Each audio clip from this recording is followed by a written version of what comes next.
Papa Francisco ha dicho que hay que profundizar en esa idea, Sí, bueno, un momento. que hay que trabajar lo más posible para que se actualicen todos los textos del Antiguo Testamento, Nuevo Testamento, incluso en el principio de la Iglesia, y luego desmitificar muchas cosas que hay respecto al problema o a la realidad de la mujer en la Iglesia a lo largo de estos siglos.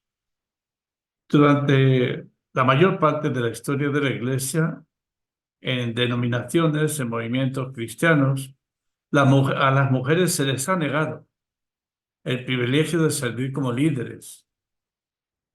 Solo uno o dos versículos del Nuevo Testamento que no parecen permitir que las mujeres tienen un ministerio que consiste en hablar en público. En la carta a los Corintios, primera carta, capítulo 14, y que deja la enseñanza para el hombre. Vamos a ver esos textos después, que está en la primera carta a Timoteo. Y estas se citan con frecuencia como razones por las que las mujeres pues, no pueden ser líderes dentro de nuestra iglesia. Sin embargo, son bastantes las mujeres mencionadas en el Nuevo Testamento que hizo funcionar la iglesia y dirigida en muchos aspectos por ellas, a pesar de que estas mujeres se mencionan brevemente. Pues es persistente en la Biblia y sobre todo después de que los líderes solamente pueden ser hombres. Fijaros que es que las mujeres del Nuevo Testamento, por lo general, se presentan a partir de conceptos judeos y grecorromanos. Ustedes saben que los judíos hacen una oración y se doy gracias, Yahvé, porque he nacido hombre y no he nacido mujer. O sea, eso les da un poco la idea de el contexto en que se desarrolla la mujer. Hoy vamos a ver el Nuevo Testamento. Muchos textos que ya veréis que son muy interesantes sobre la mujer en el Nuevo Testamento. El valor de la sociedad de la mujer, pues, se reducía muchas veces al aspecto de procreador. Sin embargo, los evangelios, especialmente la epístola de Pablo, se encuentran bastantes excepciones. Los cuatro evangelios, Mateo, Marcos, Lucas y Juan, se escribieron entre los años 40 y 70, o sea, después de la muerte de Cristo. De este modo, lo único que sabemos acerca de los puntos de vista de Jesús sobre la mujer nos llega a través de los escritos de estos evangelistas, filtrado a través de sus conceptos eh, filosóficos o culturales o religiosos. Del mismo modo, pues en la historia de las mujeres en el Antiguo Testamento, los autores también del Evangelio, pues utilizan a la mujer para criticar la pérdida de fe o la falta de visión espiritual de los hombres. O sea que de algún modo la mujer tenía una influencia grande en el aspecto religioso educativo. Siempre lo ha tenido. Ahora, Jesús y las mujeres en el Evangelio.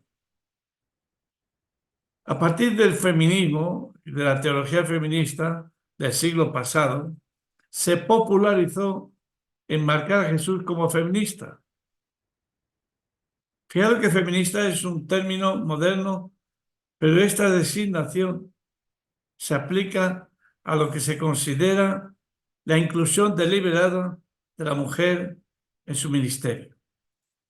Debido a la posición social y cultural de la mujer en el mundo antiguo, a menudo se asevera que Jesús liberó de la opresión del judaísmo y de la cultura greco-romana a la mujer. En los evangelios, muchas mujeres se presentan como justificación del hombre, porque comprendían mejor a Jesús las mujeres que los hombres. Mira, en ningún evangelio se predica acerca del estatus de las mujeres, pero se narran bastantes historias acerca del encuentro de Jesús con ellas.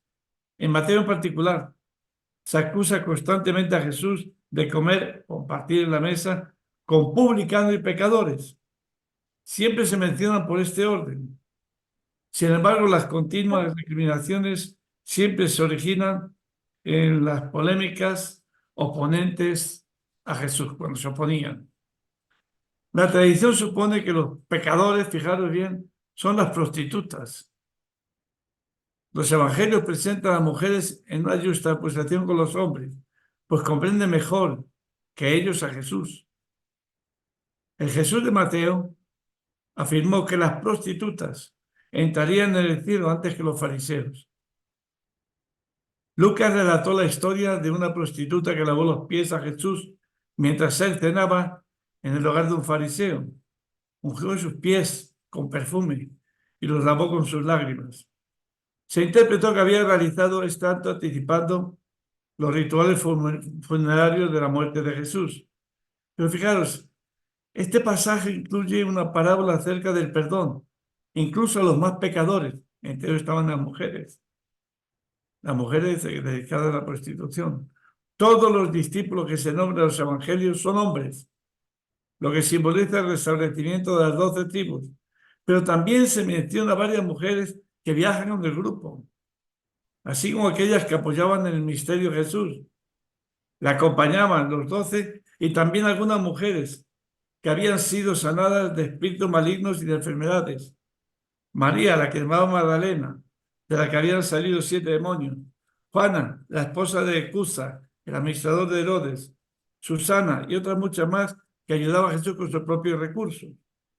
Esta palabra con sus propios recursos es interesante.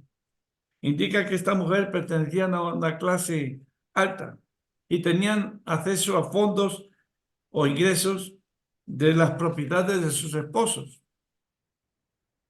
En términos generales, Jesús aparecía apoyar el matrimonio al referirse a Génesis. Pero al principio de la creación Dios los hizo hombre y mujer. Por eso dejará el hombre a su padre y a su madre y se unirá a su esposa. Y los dos llegarán a ser un solo cuerpo. Así que ya no son solo dos, sino uno solo. Por tanto, lo que Dios ha unido, que no lo separe el hombre. El que se divorcia de su esposa y se casa con otra, comete adulterio contra la primera.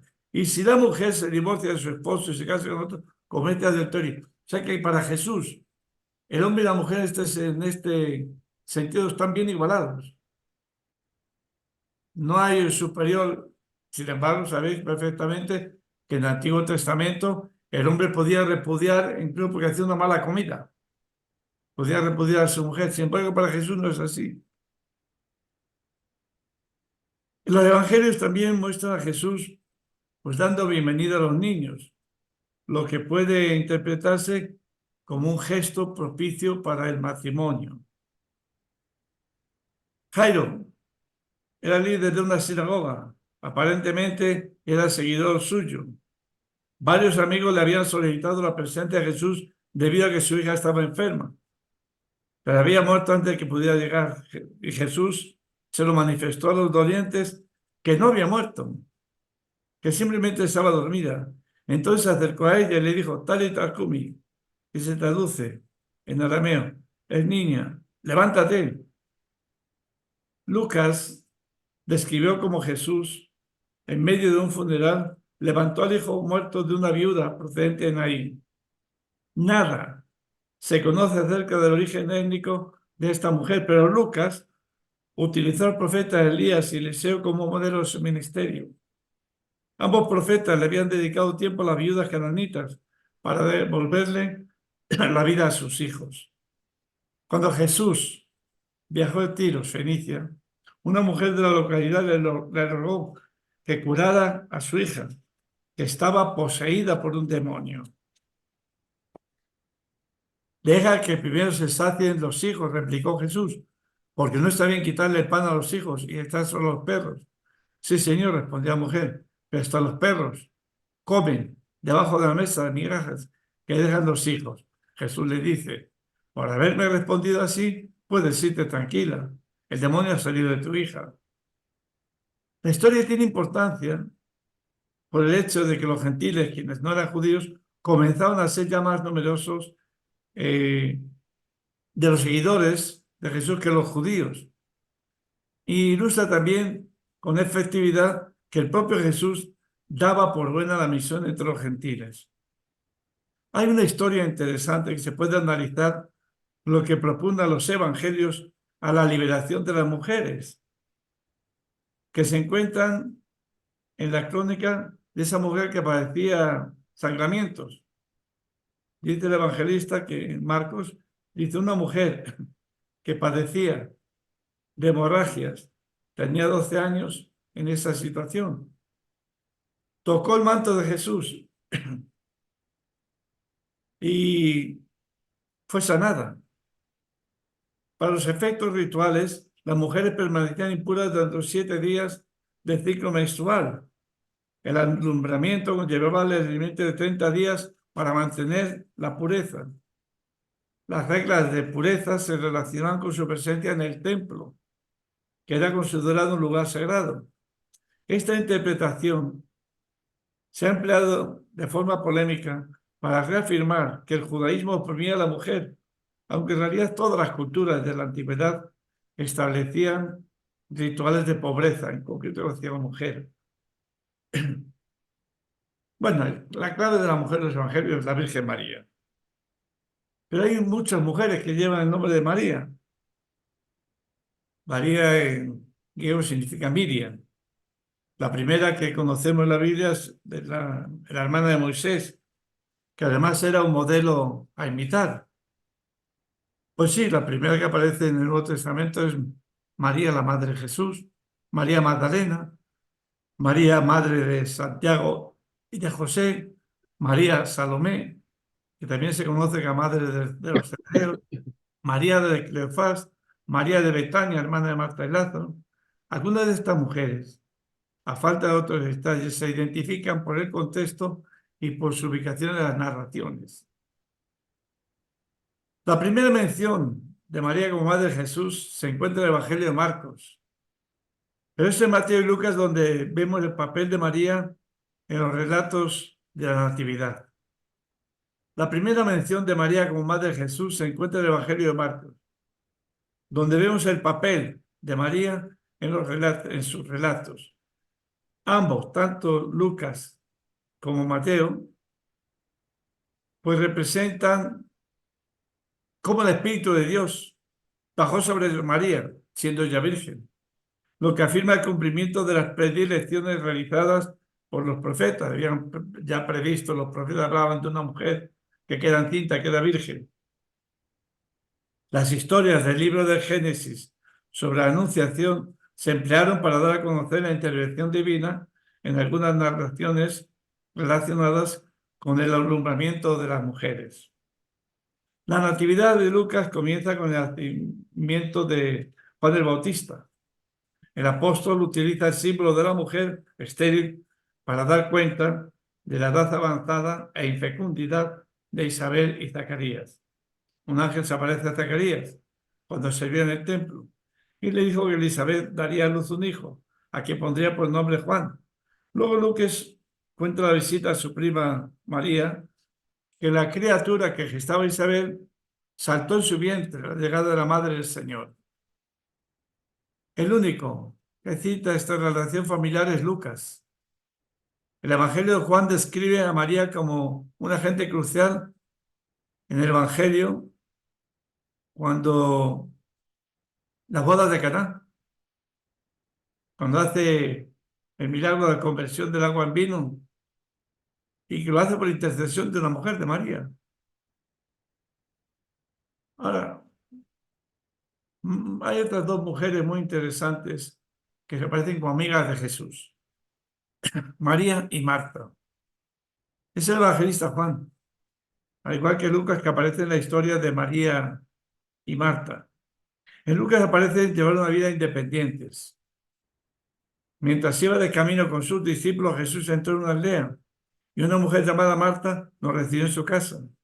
Tenía ella una hermana llamada María que sentada a los pies del Señor escuchaba lo que él decía. Marta, por su parte, se acercó a él y le dijo: Señor, ¿no te importa que mi hermana me haya dejado sirviendo sola? Dile que me ayude.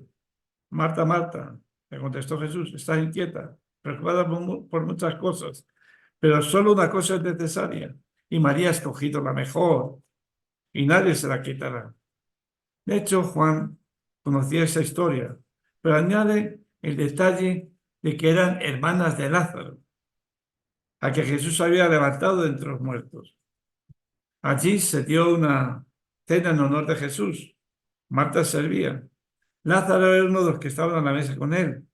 María tomó entonces medio litro de nardo puro, que era un perfume muy caro. Lo derramó sobre los pies de Jesús, secándolo luego con sus cabellos. Judas Iscariote, que era uno de los discípulos que más tarde traicionó a Jesús, pues pone una objeción. Y Jesús le dice, déjala en paz. Ella ha estado guardando este perfume para el día de mi sepultura. A los pobres siempre los tendrán con ustedes, pero a mí no siempre me tendrán. Otra mujer clave, María Magdalena. Según expresan los evangelios, después de ser arrestado Jesús, sus discípulos lo abandonaron y huyen, mientras las mujeres, mirando de lejos, le seguían siendo leales. Mientras que los hombres se escapan, las mujeres no. Aunque las listas no concuerdan, todas contienen a las siguientes mujeres: María Magdalena, María la madre de Jacobo o de Santiago y José, la madre de los hijos de Zebedeo, y María, la madre de Jacobo el menor y de José. Salomé. Juan menciona que su madre y la hermana de su madre, María la de Cleofás y María Magdalena, fueron a la tumba el domingo en la mañana para concluir los ritos funerarios, puesto que se había hecho en sábado, no se podía. Pues una vez los evangelistas no coinciden. María Magdalena y María, la madre de Jacobo y Salomé, en Marcos. María Magdalena y otra María en Mateo. Y María Magdalena y Juana, María, la madre de Jacobo, y las demás con ellas, Lucas. Según el relato de Juan, María Magdalena es la única que ve la aparición de Jesús después de la resurrección. Los cuatro evangelistas coinciden en incluir a María Magdalena en el círculo de las mujeres más relacionadas con Jesús. Los evangelios jamás describieron a María Magdalena como una prostituta, al contrario de lo que se dice después de 1400 años de tradición y sobre todo las películas de Hollywood, ¿verdad? María Magdalena no aparece como en ese orden, en esa línea de pecadora, ¿no? Nunca se la nombra como discípula, aunque la palabra griega que significa seguidora, pues tendría este sentido. Si seguía a Jesús, era discípula. Gregorio I, Papa, en el año 540 al 604, fue quien asoció a María Magdalena con dos historias de los evangelios: la pecadora que ungió a Jesús y la mujer atrapada mientras cometía adulterio. Solo Lucas y Juan, en manuscritos posteriores, mencionan la historia de una mujer que iba a ser lapidada por infidelidad. Fijaros, no por prostitución, puesto que la prostitución en el antiguo, todo el Mediterráneo, incluso en la Biblia, nunca constituyó un delito. Era pecadora, pero no era un delito. Jesús la rescata de la turba a esta mujer. Las iglesias ortodoxas orientales no aceptan que se identifique como María Magdalena a esta mujer, ni mucho menos. Ahora, Pablo. Las epístolas del apóstol Pablo, ya son en el año 50, en el año 60, precisan cuáles son los roles y posiciones sociales de las mujeres en las primeras comunidades. Fijaros, Pablo nombra a varias mujeres, tanto judías como gentiles, y a menudo incluye detalles de sus contribuciones a estas agrupaciones. Pablo afirma que algunos de los apóstoles viajaban con sus esposas, muchas con nombres griegos, sin que se pueda determinar su origen. Numerosos judíos en las ciudades del imperio pues tenían nombres griegos. La razón más probable por la que Pablo enaltecía a las mujeres en sus comunidades era que enseñaba a vivir como si el reino de Dios ya hubiera llegado. Las mujeres viajaban con sus cónyuges y sus hermanos y a menudo trabajaban en pareja. Prisca Junia y Julia, la hermana de Nereo, María, todo esto aparece en la carta de los hermanos. Se refería al apostolado de Junia, aunque no existe seguridad acerca si la designación la separaba de las demás. Junia también fue encarecida y apoyada en su trabajo. No se conocen más detalles. Fijaros, las reuniones de los cristianos eran en las casas, no en los templos. Parece que muchas de las mujeres que se nombran en la epístola de Pablo tenían viviendas lo suficientemente grandes como para llevar a cabo las reuniones. Si la mujer era la cabeza de la familia, tendría una buena oportunidad para ser líder. Elogió a Febe por la hospitalidad que ofrecía en la comunidad de Céncreas, cerca de Corinto. Pablo otorgó 3 títulos de diaconisa, hermana, y una palabra prostatis griega que es mecenas o benefactora. Pablo alaba también a Cloe y a los suyos, lo que indica que Cloe administraba una familia, primero los Corintios. Pablo creía que Cristo regresaría pronto y que entonces todo el universo se transformaría. Esto quería decir que se trastocaría todas las convenciones sociales. Ya no hay judío, ni griego, esclavo, ni libre, hombre y mujer, sino que todos ustedes son uno en Cristo Jesús. La razón más probable por la que Pablo enaltecía a las mujeres en sus comunidades, como les decía antes, es que enseñaban a los cristianos a vivir como si el reino de Dios ya hubiera llegado. Pablo, ahora Hechos de Apóstoles, es de Lucas este libro, narra la historia de cómo los misioneros introdujeron la cristiandad en las ciudades romanas. Se reflejan por nombre a las mujeres que contribuyeron al movimiento. Lucas indica después de la ascensión de Jesús, sus seguidores se reunieron en el aposento alto. Todos, en un mismo espíritu, se dedicaban a la oración, junto con las mujeres y con los hermanos de Jesús y con la madre, y con su madre María. Esta mención indica que María, tras la muerte de Jesús, poseía cierta posición en la comunidad. Otra mujer que se designa por el nombre de Tabita Dorcas, cuyo negocio era la confección de túnicas, sobre todo para los pobres, parecía ser suyo. Había en Joppe una discípula llamada Tabita. Esta se esmeraba en hacer buenas obras y ayudar a los pobres. Sucedió que en esos días cayó enferma y murió. Pusieron el cadáver, después de lavarlo, en un cuarto de la planta alta.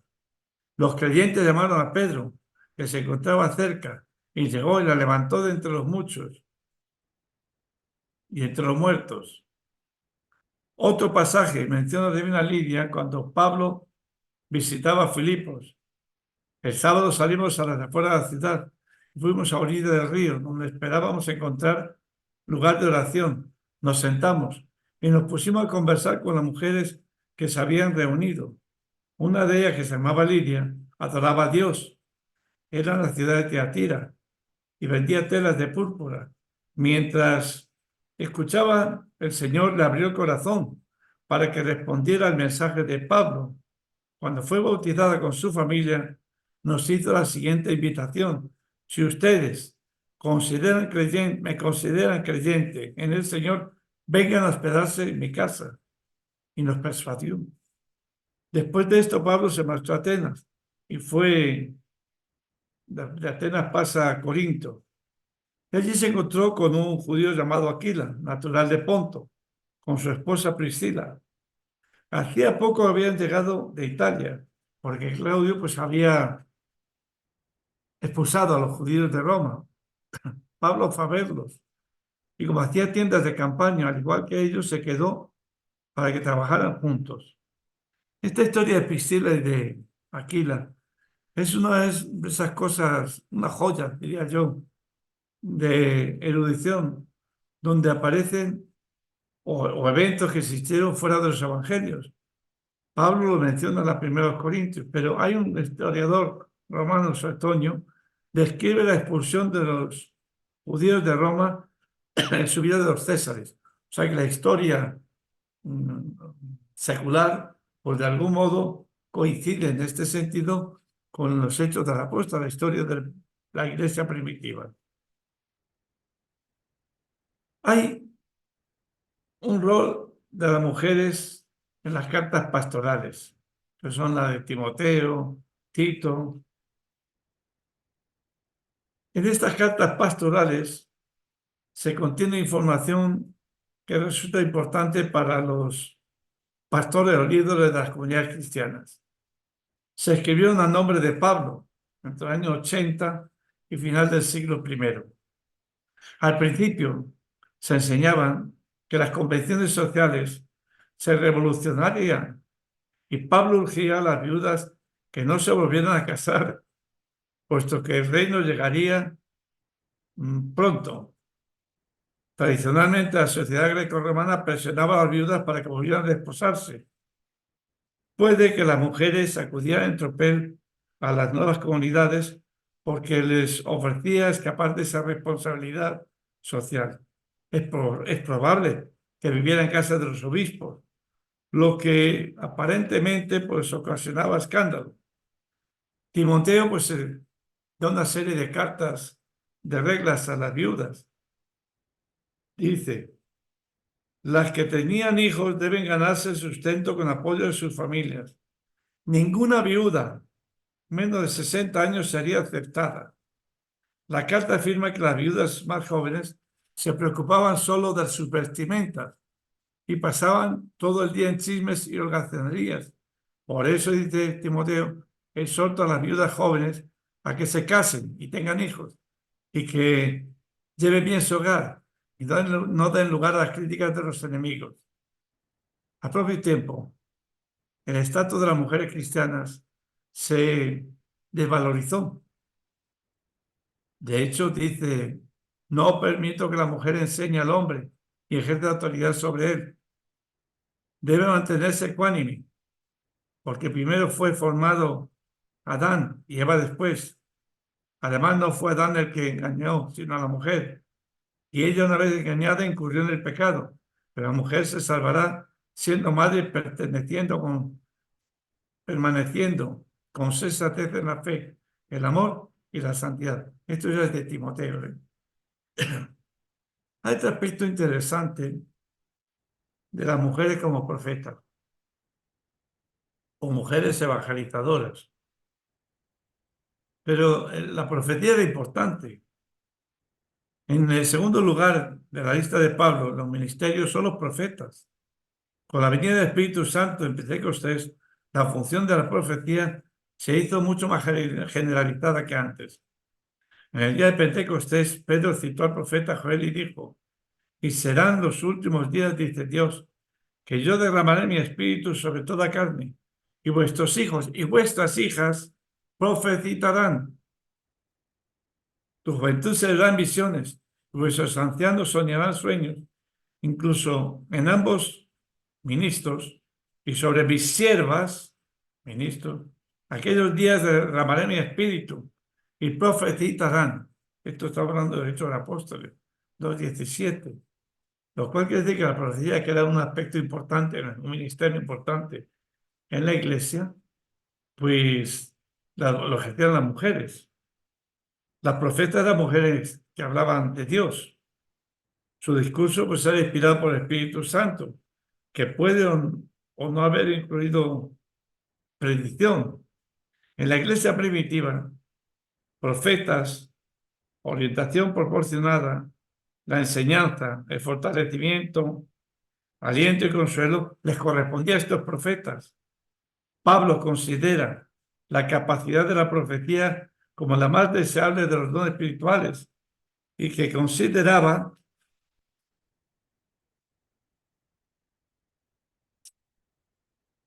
el ministerio de profetas tan importante e influyente como los demás ministerios. Pablo enumera profetizar y profetas anteriores a la enseñanza.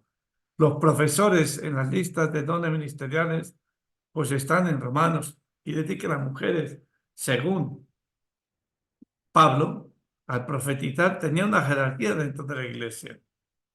En Hechos, capítulo 21, 9, se nos dice que Felipe tenía 4 hijas solteras que profetizaban.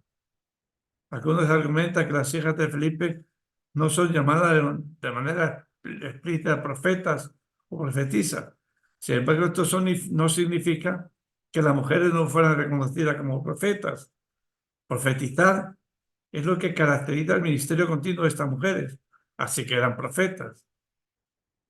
4 hijas de Felipe apenas se mencionan en el Nuevo Testamento, pero se mencionan varias veces en otros escritos de la iglesia primitiva. El cuarto historiador de la iglesia del siglo cuarto, creo que es tercero, Eusebio, describe a estas mujeres como luminarias poderosas, a las 4 hijas de Felipe, y los clasificó en la primera etapa de la sucesión apostólica.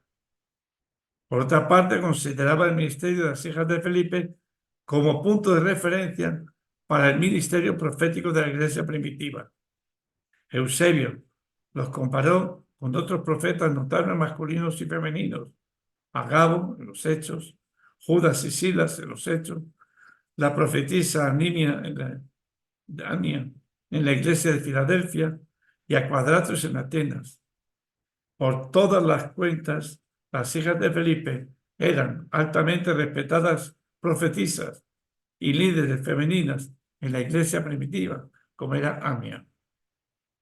En resumen, el Evangelio alteró radicalmente la situación de la mujer, elevándolas a una alianza con los hombres sin precedentes en la sociedad del siglo I.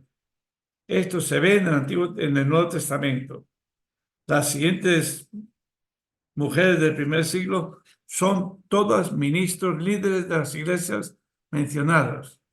Priscila en los Hechos, Phoebe en Romanos, Junia en Romanos, posiblemente Chloe en Corintios, Evodia y Síntique en Filipos, Ninfa en Colosenses, Apia, la señora elegida, la hermana elegida y probablemente Lidia en los Hechos de los Apóstoles.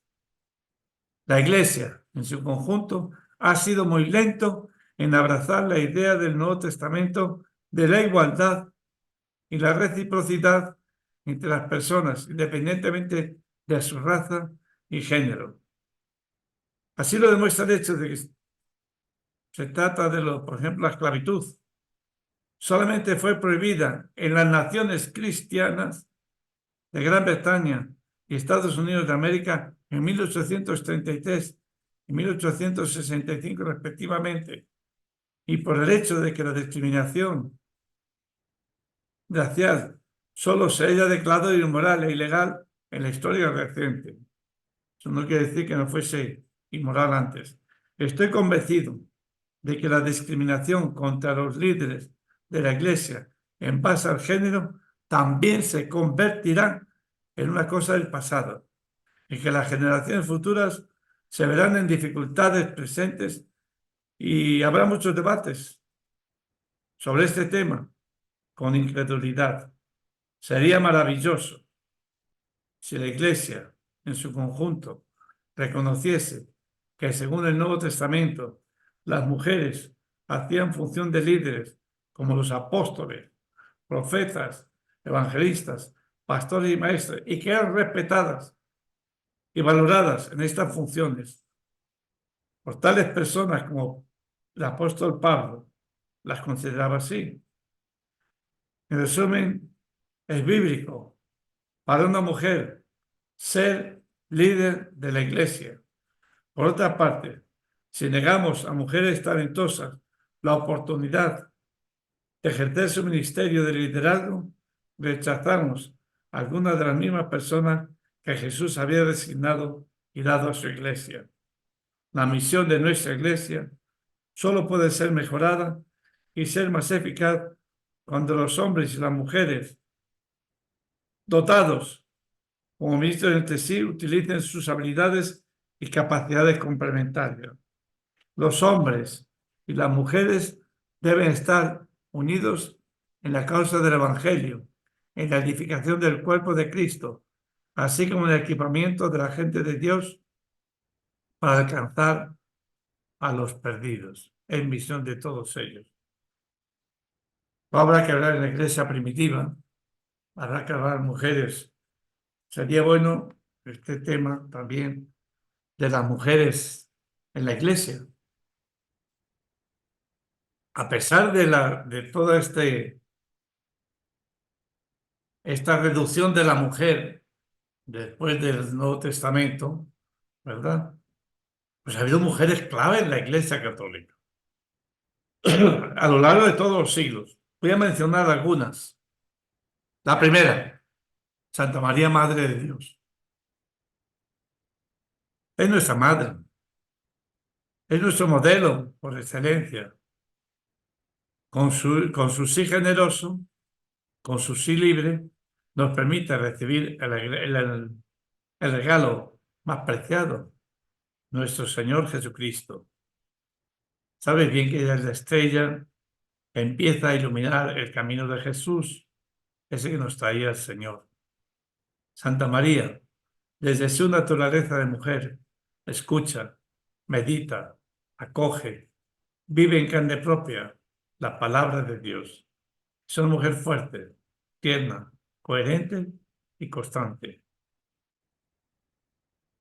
Me salto un poquito a la Edad Media.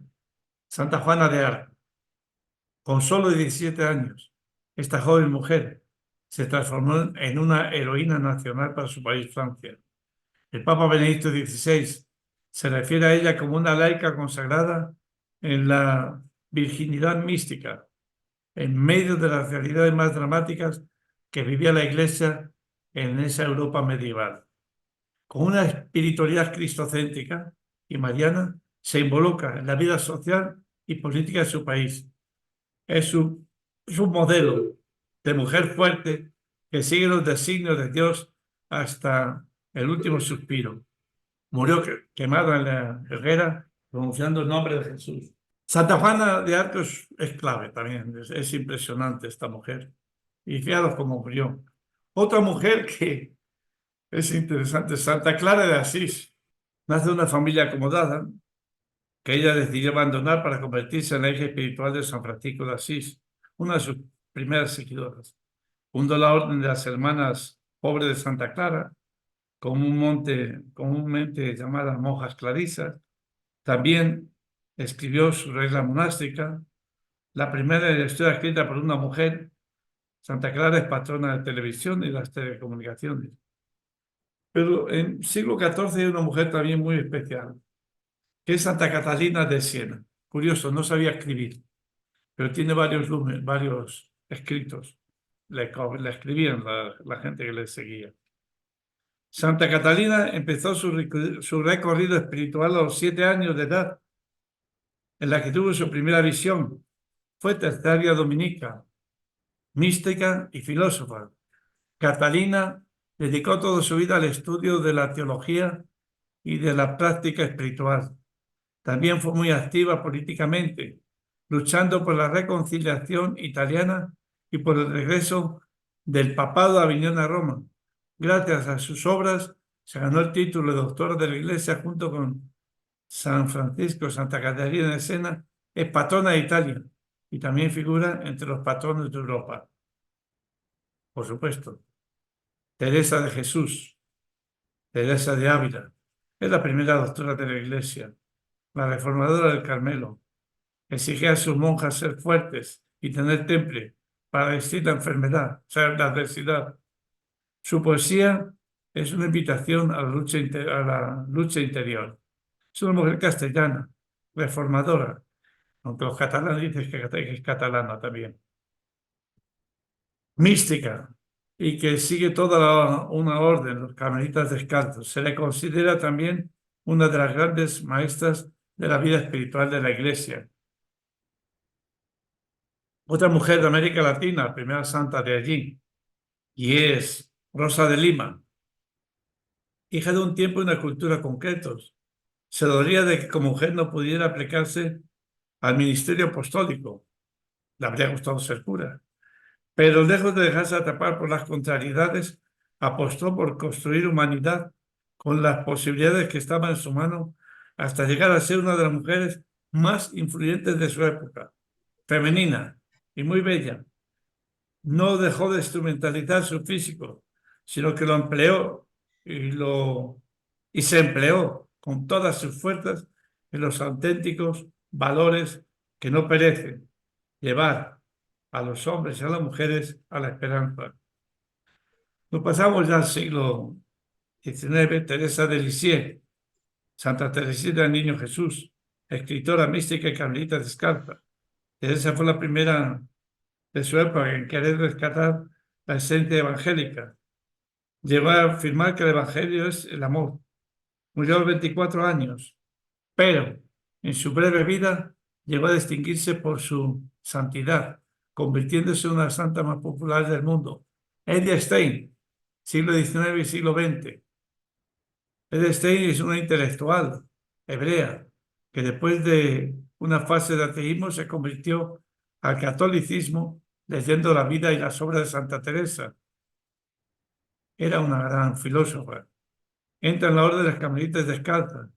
Su pensamiento fue influenciado por maestros de Santo Tomás de Aquino, Husserl, Heidegger y Teresa de Ávila. Edith Stein fue perseguida por los nazis e internada en Auschwitz, donde murió en 1942. Fue beatificada por 1987 por Juan Pablo II y ya es santa, patrona de Europa. Una Teresa que hemos conocido nosotros, otra mujer que ha influido, Premio Nobel de la Paz, Teresa de Calcuta. Por sangre soy albanesa, por nacionalidad soy india, por mi fe soy religiosa católica. En relación a lo que fue mi llamado, yo pertenezco a este mundo y en lo que concierne a mi corazón, pertenezco al corazón de Jesús. Misionera católica, Madre Teresa vivió por los pobres, los enfermos, los marginados. Su humanidad traspasó las barreras geográficas y sociales, entrando en el imaginativo colectivo un ejemplo de perfección en la caridad cristiana. Hay una mujer interesante, Malala Yousafzai, 1997. Aunque no es de religión católica, Malala no puede faltar entre las listas de mujeres que nos inspiran a diario. Se convirtió en la persona más joven en ser galardonada por el Nobel de la Paz. Malala es una activista pakistaní comprometida con la lucha de los derechos civiles y por el derecho al estudio de las mujeres pakistaníes.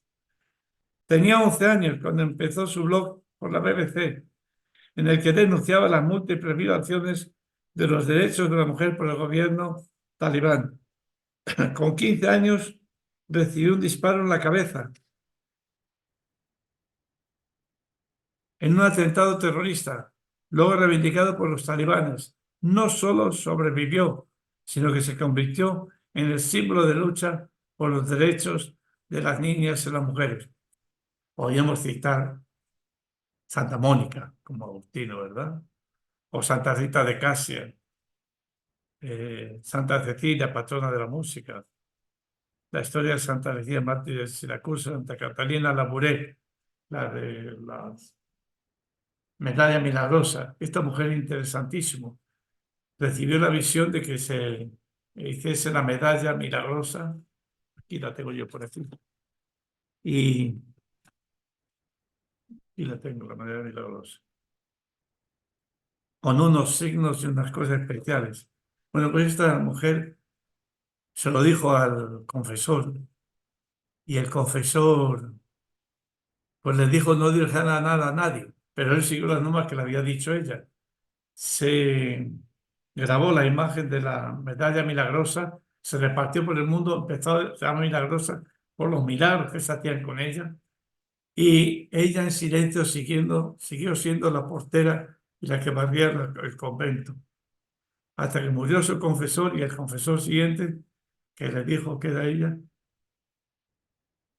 los dio a conocer a los demás. Una mujer bien humilde. Hay otra mujer que está en proceso de beatificación, pero que va a ser muy difícil por los judíos. ¿Saben quién es?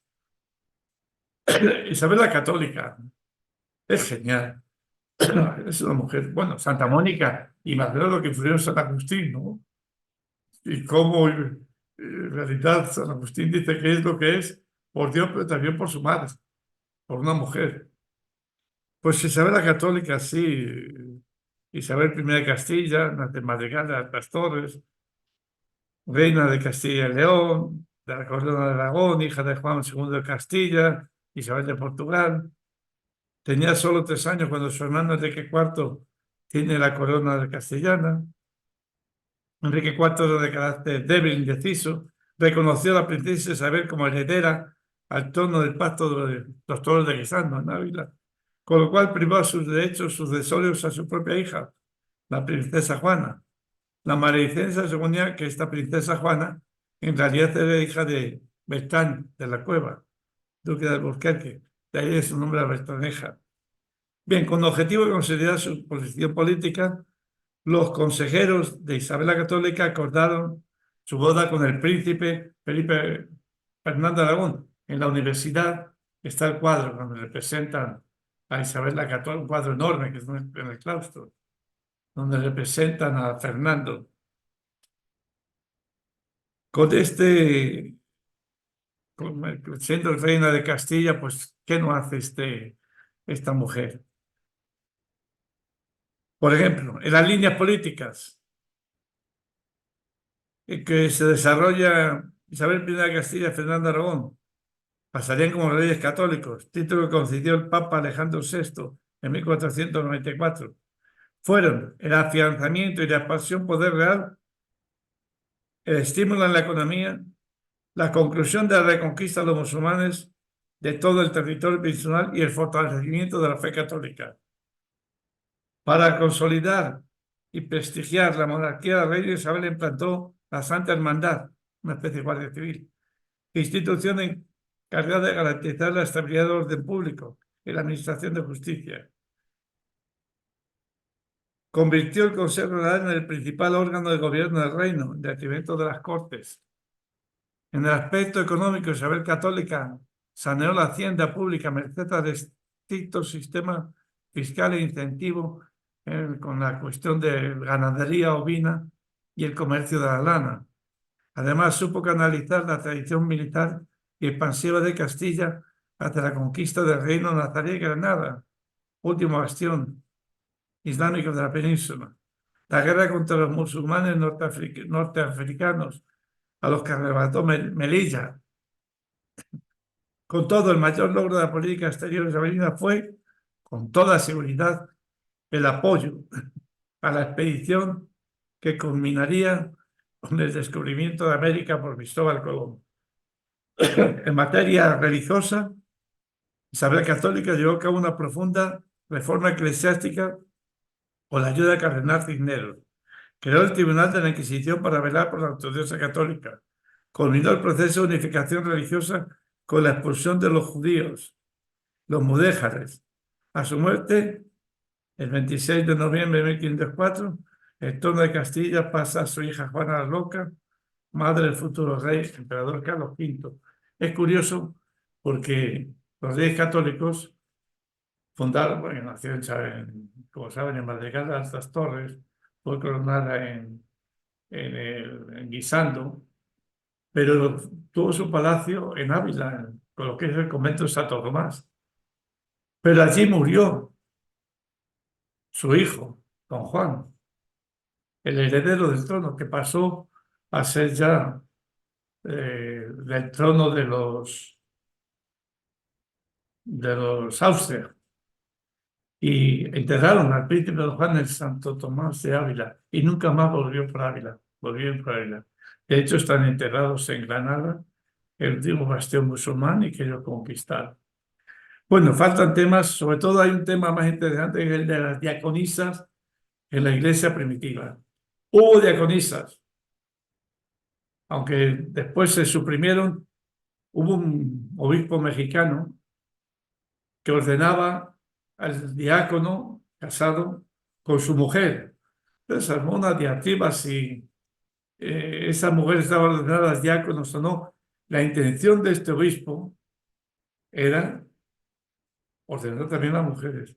Pero la iglesia, no sé qué, la jerarquía desde el Vaticano enredó las cosas y anularon esas ordenaciones respecto a la mujer, no respecto al hombre. Pero el diaconado de la mujer es clarísimo que llega. Curioso porque Juan Pablo II, que es tan avanzado en algunas cosas sociales y tan carismático, en eso de la mujer escribió un decreto donde prácticamente declara que es imposible que la mujer se ordene sacerdote. Y está escrito, y como una casi de grado de fe. Pero yo digo que lo que un papa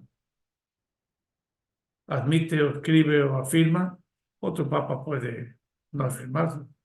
Y si el Papa Juan Pablo dijo que era muy difícil, prácticamente imposible que se ordenasen las mujeres, tengo la seguridad de que más adelante las mujeres también se podrán ordenar sacerdotes. Pero eso lo hablaremos el próximo día en este tema, porque hay temas aquí, mujeres, las mujeres que están en aperitivo, mujeres diaconisas en la historia, mujeres sacerdotes, ese tema lo dejamos para el próximo